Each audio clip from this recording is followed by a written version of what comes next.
Before we begin, the views and opinions expressed in this podcast are those of the host and guests and do not necessarily reflect the official policy or position of any affiliated organization. The content provided is for informational purposes only and should not be considered as professional advice. We encourage listeners to conduct their own research and consult with relevant professionals before making any business or career decisions. Enjoy the episode.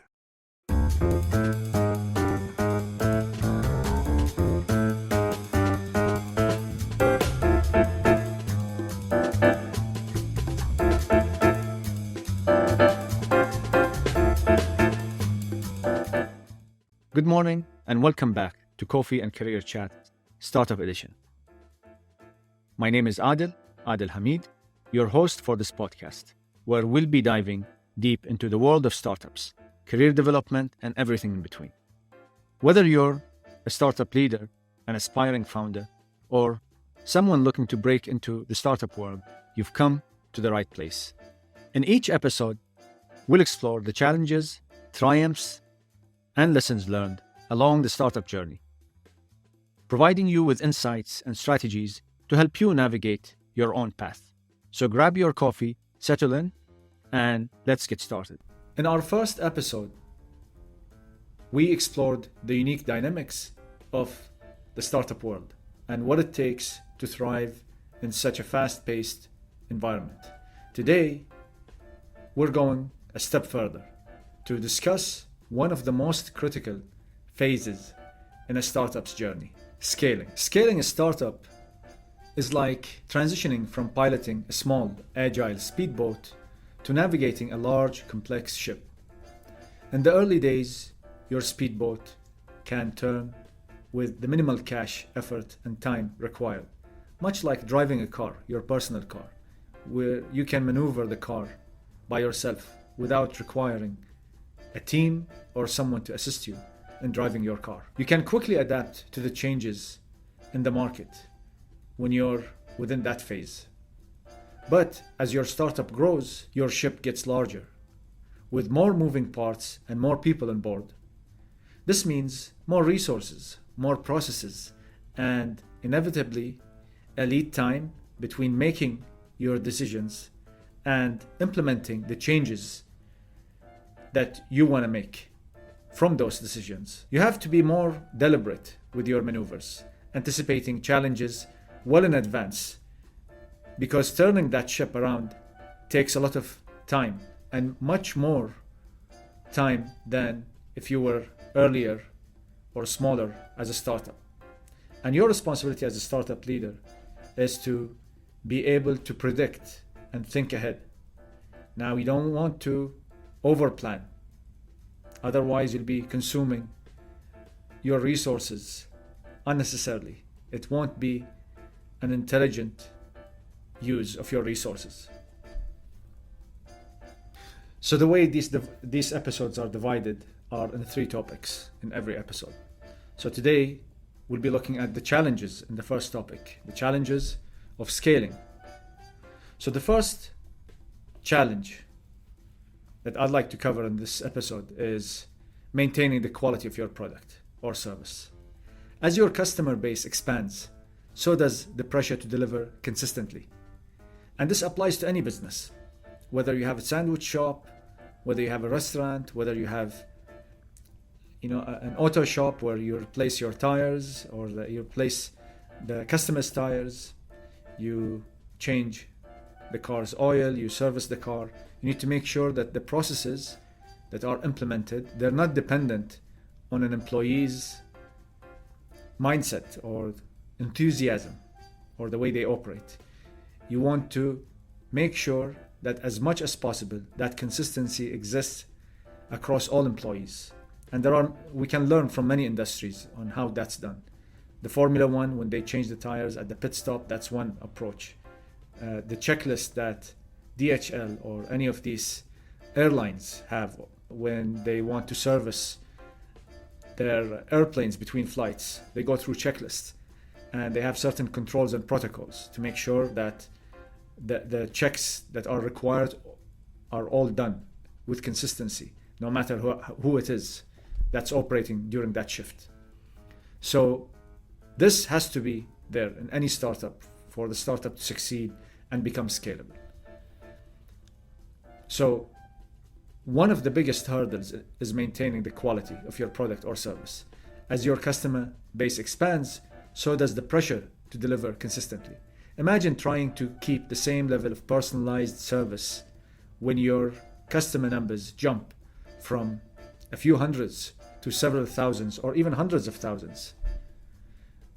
So Starbucks, when you go to one of their branches in a specific town, you'll have the same consistency in the feel, in the shop, and the taste as if you're getting it in another country or in another town. So that's the level of consistency you want, whether you're an e-commerce platform, a software as a service, you have your own factory, perfume factory. The consistency has to be there, and the quality checks have to be there, and the controls have to be there. We'll get into all of this in more details later on. Then there is the challenge of talent acquisition. When you're hiring and you're looking for talent, you're no longer just hiring for passion or potential. You need specialized expertise to help your company scale effectively. In the early days, most startups hire generalists. You can experiment. You want people who are clever, who can learn new things and handle multiple responsibilities. People who can do 2 or 3 things, who are problem solvers. That's the right approach for a young startup. But as the company grows, these individuals need to evolve into specialized roles. And in some cases, you'll need to hire experts from a more mature environment, a corporate environment. People who have worked in an environment where things operate at scale. Now, this doesn't mean that you'll be successful, because most of these people that you hire, they haven't built this infrastructure that they came from. However, they observed. So if you choose the right people, they will be able to reverse engineer the whole setup so that you can incrementally build that mature operation as you scale. So, for instance, when it comes to roles like risk management, underwriting, I'm talking about financial services and fintech, when you're looking at engineering products, you need people with the right experience and skill set.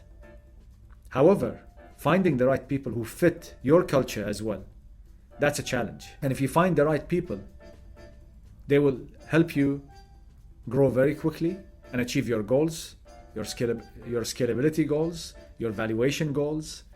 And I'm talking again for you as a startup leader. And yes, it's not easy to find these right people who have the right knowledge, who can reverse engineer an operation, and who can be culturally fit. So, yeah. And I know it's a cliche, but it feels like finding a needle in a haystack. But it really can be difficult to find these individuals that you need. As your startup evolves and you gain a clearer understanding of your operations, the risks and the success factors, finding the perfect combination of skills, mindset, and cultural fit becomes incredibly challenging. I've personally experienced this. There are roles that I had to fill where I could compromise to some extent. Most of the time I can get by, but there are certain roles when I started compromising those roles, and I learned my lesson, I need to highlight those sensitive roles where we need to find the right fit, the right people that can have the balance between being analytical, who can understand how a system would work, who can build with the rest of the team an operating system, a blueprint, and can reverse engineer the steps and start implementing things step by step in a project-oriented, problem-solving approach. I know it's a lot, but that's what you need, and it's not easy to find. And if anyone tells you it's easy to find, introduce me to them, because I would like to learn their secret. There was a role that took me almost a year to fill, because it was that sensitive, that important, because we were focused on creating advocates of the product. And we wanted to have a strong word of mouth. Because we were targeting developers, we needed to be popular amongst the developers out there. So we needed to speak the same language. Most people don't think that way. They will come and they say, you know what, we'll create customer support, technical support, and that's it. So it's a transactional exercise. But how to evolve from that and turn it into a full platform, a community, it's very difficult. You need to find the right people.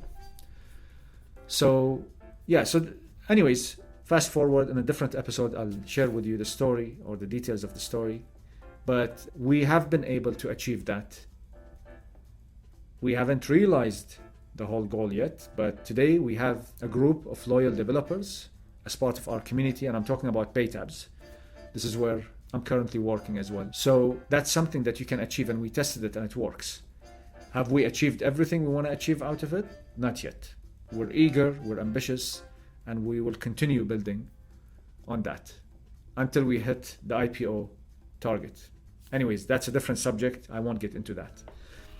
The next challenge I'd like to touch on is financial management, or as I like to call it, financial mindfulness. I'll cover this topic in more details in future episodes and in my upcoming book.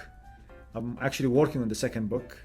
I haven't decided fully on the title yet, but part of that is sharing the FastMark framework, which is an acronym which includes financial mindfulness. If you'd like to learn more about this, feel free to go to my website, scaleupasyouscaleup.com, and you'll find it there. Financial mindfulness is so important. It doesn't matter whether you're heading IT, heading engineering, heading HR, heading customer support, whatever function you're responsible for. Being financially mindful of what's required to run your operation is very critical. I'll give you an example. My simplest and first example that I like sharing is building a capacity calculator. How do you set targets to increase your efficiency if you're not directly connected to the revenue, right? Or reducing cost. That's the simple way of looking at things. You could easily reduce cost and reduce the quality and lose customers. But if you put metrics in place, like how can I increase the ticket handling capacity of each customer support representative? That's a strategic question. Then you start putting some ideas. And then you could, like for me, one of the initiatives that increased this ratio is creating solution articles, tutorials, and videos as well. So for me as a customer support representative, when a customer comes to me and opens up a ticket, I don't need to do lots of explaining. I already have templates. I already have articles. So I just give them a short answer, attach the article, and then they'll go through the answer. And this is part of the best practices out there. What's even better is you need to think about how do you prevent or get the customers to answer their own questions before even coming to you. Is there a feature that you could introduce that could increase the ratio? Now the challenge comes later, where how can you determine the impact of such a feature? And there are certain discussions or more detailed discussions we can get into later on. But when you have these numbers and then you have the ratios between the customers and the tickets per year, every customer, how many tickets do they open per year? Every agent or representative, how many tickets can they resolve per year? And then you do your math. So that means, I'll give you an example. If I have one agent and each agent can service 1,000 customers, if I get 3,000 customers, how many agents do I need? In a simple math, I will need 2 more agents. That means I connected my capacity and the recruitment requirements and department's budget to the revenue, to the number of customers that we will be onboarding. And this is where your discussion becomes easier to get the approvals that you require. Now, for me, I would say I will need 2.5 probably employees, 2.5 employees. Now, realistically, you can't have half an employee, but you need to always look at ways to increase the efficiency as the team grows. And that's an easy thing. It's not super easy, but in my view, there is a scientific, systematic way of doing it. And there are many experts out there that have succeeded in doing this and can do it. I've been able to implement many of these tactics and tools that increased our efficiency in multiple folds, right? 300, 400% within a few months, you could see them clearly, right? So that financial mindfulness makes your discussion also easier with the CFO or the head of finance or CEO when you're asking for budget, when you're asking for hires. When someone asks, what are you doing? It's easier for you to explain what you've been able to achieve, because most of your peers won't come and build these metrics for you. And probably the CEO will be too busy to build these metrics for you. Yeah, so these are things that are very important that I touch on some of them in my book, but in the future episodes we'll be touching more on that, and the future guests as well. I have a few on my list that I'll be inviting. They will share their stories as well. So this mindset can be applied in any function within the organization, whether it's marketing, sales, or any other department. But don't worry, while these challenges are tough, they're not insurmountable. In fact, some of the best startups out there have navigated these waters successfully, and so can you. The second topic we'll explore today is strategies to address some of these challenges discussed earlier in the first topic. Again, we don't have time to touch on every challenge out there and every solution out there, but I'll share a few key strategies that can serve as a segue into future discussions and future episodes. Please share your feedback as well. So based on the feedback we receive post these episodes, that I'll be able to refine some of these future discussions with future guests as well that will be appearing on this podcast. Again, the discussions here are focused on enhancing your startup career development. So that's the main focus. Now that we've outlined the challenges, let's talk strategies. How do you scale effectively without losing your way? Here are some tried and true strategies that successful startup leaders swear by. First up is building a scalable business model from the get-go. This means having processes that can be replicated and expanded as your business grows. When you're just starting out, you're not expected to create a blueprint for scaling on day one. Your priorities are different. Your initial focus is on achieving product market fit, meaning getting enough customers who are willing to pay for your product or service to validate that your business model is solid and scalable. Now, the scalability is not really important when you're trying to achieve the product market fit, but there is like a transition point where it starts getting important, right? Again, there is no absolute zero or absolute transition point. So anyways, so you start small, perhaps in one city, town, or state, and then gradually you expand regionally or eventually globally.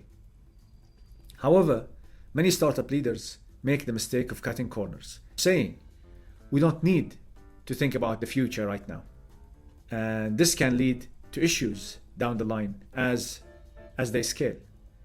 Because imagine building a house without having a blueprint. Even if you don't want to build a 3-story building, if your intention is to build a 3-story building, you need to make sure that the foundation can support the 3-story building.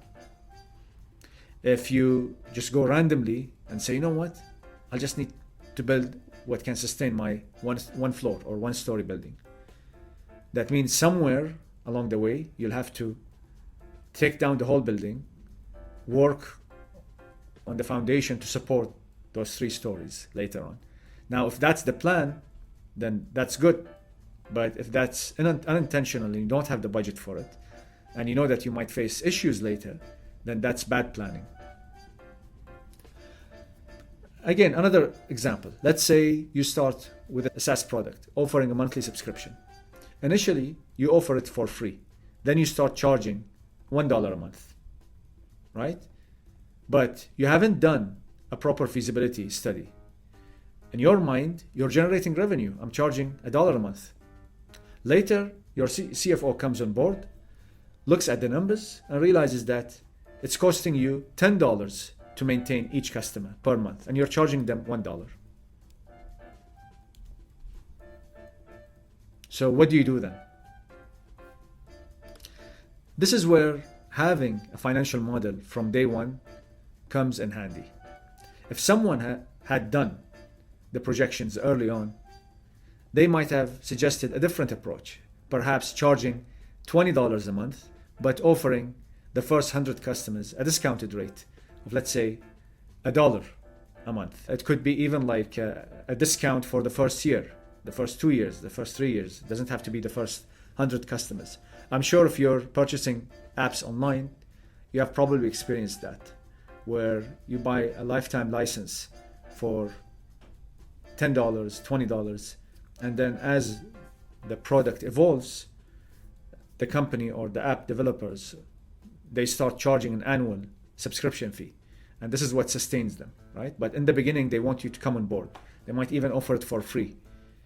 So there are multiple strategies you could use where you could be saved. Because if you go and ask the customers that you've been charging $1 a month and then tell them, oh, sorry, we made a mistake, we need to charge you $20 a month, what do you expect will happen? Even if your competitors are higher than the $20, they're probably charging $25, $22. Most likely, many of the customers will feel cheated and they will start exploring. The whole act of them starting to explore or looking for alternatives is actually a bad thing, because you don't want them to go and look for someone else, even if they will stick around with you, because some of them might find features that will be more suitable to them. You open the door. So this is one of the things that you need to keep in mind, or one of the strategies. Have a proper financial model and be intentional in the actions you take on the pricing, and don't cheap out on finding a CFO if you don't have a CFO, finding a person who's a financial expert if you don't have one. Find someone, even if it's a fractional role, if it's a consultant. It will save you lots of money and headache later on. Prevent a potential disappointment in the future. On the other hand, if you wait a year or two and then suddenly you raise the prices, you risk alienating your customer base. They won't appreciate the sudden hike, and you'll either have to maintain the lower price, absorbing the losses, or gradually increasing the price with plenty of notice, giving the customers the option to adjust. Now, even that by itself, it's a good strategy, but you need to have a healthy cash flow that can sustain this period. We're not getting into financial discussions, but when you're running early in your startup and you're running on a negative cash flow, that means you need to keep an eye on that. You need to continue raising funds or find an alternative source of revenue. Now, at the first 3 years, 4 years, you're not expected to break even, right?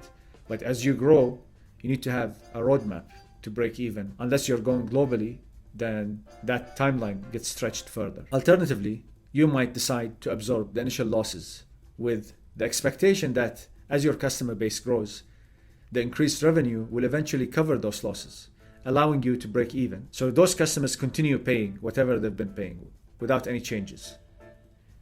These are all critical considerations that need to be thought through from the beginning. Another key strategy is leveraging technology to automate and streamline operations. Automation is your friend when you're scaling, especially these days with all the tools out there and AI evolving in a major way. But you can't automate everything from day one. It has to be incremental. To be able to automate, you first need to build the processes manually. You need to understand what are the pain points and the areas that require efficiencies, improved efficiencies. Understand the risks, and then gradually automate them step by step. Things that are redundant, decisions that are basic, where you could implement policies and then automate those decisions for the low-risk items. Banks do that when they are onboarding customers. Telecom companies do that. They just do their KYC. They collect the ID, the identification documents, and then they immediately activate you. This means empowering employees to make low-risk decisions as well, not only AI. So that will definitely be a helpful exercise for you to learn as well, which is an important prerequisite before getting into it. So when the employees make low-risk decisions, they make them within set boundaries and controls. or even utilizing, as I mentioned, AI to use a scoring mechanism to automate these certain processes. For example, you've likely noticed that when you pay for Netflix, if you're a Netflix or any kind of video on demand subscriber, your account is activated immediately. This decision is automated. Similarly, telecom companies activate your SIM or your SIM card right away, but give you a grace period to complete your KYC in some of these instances. Some countries, they don't allow that. You immediately have to give in your ID, they have to scan your fingerprints so they know who you are before they activate your account. But in some countries, you can buy the SIM card from a grocery store, immediately start using it, and then you have a grace period to complete your KYC or identification requirements. Remember earlier when we talked about how many tickets can be handled per employee or how many tickets are generated per customer each year? By utilizing automation, you can enhance these ratios. If the capacity for each employee is to handle 300 tickets a year, you could increase that to 1,000 tickets a year through automation. Even if employees touch some of these processes, automation can prevent many issues by offering self-service options for customers. Creating a strong company culture is also essential. Culture can mean different things to different organizations, but I believe that if you can retain top talent, then you have a good culture. That's a good sign. That's an indication. Now, there is no absolute black and white answer in this. We'll discuss culture in future episodes.